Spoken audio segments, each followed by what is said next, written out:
Hey guys, I know it's a little bit late, but I'm coming back at you with your Red Sox post-game video now that we've watched the game and that it's all over, and I'm gonna give you my thoughts on it. And I saw one of my points was kind of proven, where once again Chris Sale was chased in the third or fourth inning. It was the fourth inning this time, but I told you I had a feeling that, you know, he was going to be chased out early in the game, and he was. He only lasted 4 innings. His velocity was good, but he couldn't hit the broadside of a barn after the third inning if he wanted to. It was brutal watching him pitch probably past the midway point in the second inning. Was brutal. It was bad. He couldn't hit anything, man. His location was way off. He was throwing pitches in the dirt. They were left hanging, and once again he was absolutely shelled. The Blue Jays hitting was all over him. They got to him early, and they got to him often. I think he had 7 hits off of him and was responsible for 5 runs. So he was responsible for 5 out of the 7. 5 out of the 7 Blue Jays runs were attributed to Chris Sale. So he, once again, like as always, the Red Sox starting rotation has been absolutely terrible this season, guys, and it continued today. And I had I knew it was one of my things that that I was going to look out for, and it happened again. They chased a starting pitcher early, and they were hitting him early and hitting him often, and they got him out of the game, and they got to the bullpen. And luckily, the bullpen this year, I mean, as much as people crap on them, they held the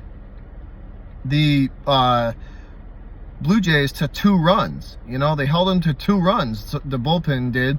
So I mean, they kind of, if you want to say that, they kind of did their job. The bullpen did, but this starting pitching issue they got to figure something out with this, because this can't keep going on, and we got to get our starters to go into the 7th inning. Or into the 6th or 7th inning, because we don't have a closer. So it's a closer by committee, and some, living like that is that's dangerous in Major League Baseball, to live like that and have to play like that for the games. That's a dangerous thing, and you don't really want to play that game. And then the other point was the other 2 points I really wanted to hit on was how up and down the Red Sox hitting was this game. It was never consistent. One inning they'd be red hot, the next inning they'd be ice cold. One inning red hot, next inning ice cold. They could never string together multiple innings of good hitting. And you throw that in with the bad pitching, and then the last point I wanted to look at in my pregame, I said, was Dustin Pedroia's mobility, and like how he moved around, and how the knee looked, and how he looked. And I mean, obviously there was definitely some rust with him in the hitting department. He didn't look too good in the hitting department, but that's just rust. I attribute that to him just being rusty. And I think that'll come. But as far as the mobility, somebody actually slid into him as he was awaiting they threw the catcher was trying to throw somebody out, and he was waiting for the ball to come to him, and he actually got spiked in the same leg that he injured. So he got spiked, and it was a little scary for a sec there.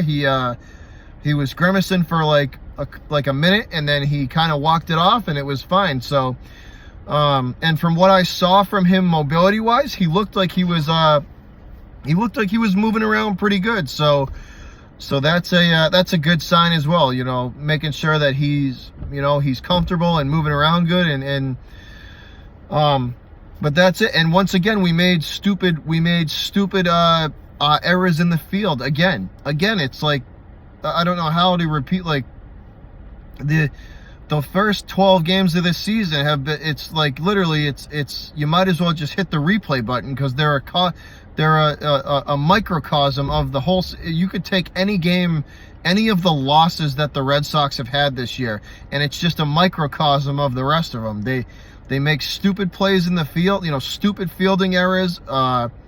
They don't hit well and they don't pitch well, and when they don't do that, they lose. It's been an ongoing theme this year, and it continued in this game. So I'm gonna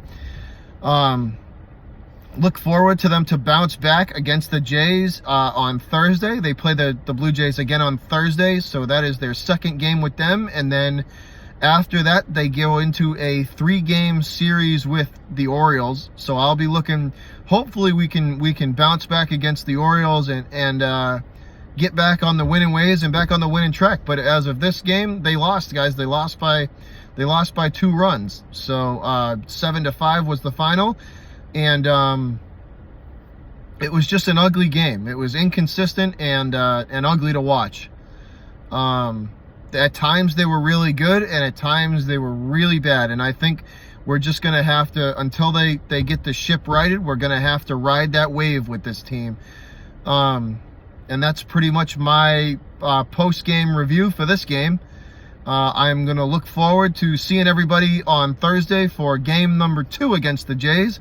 You guys have a good night, and I will see you next time. Take it easy, guys.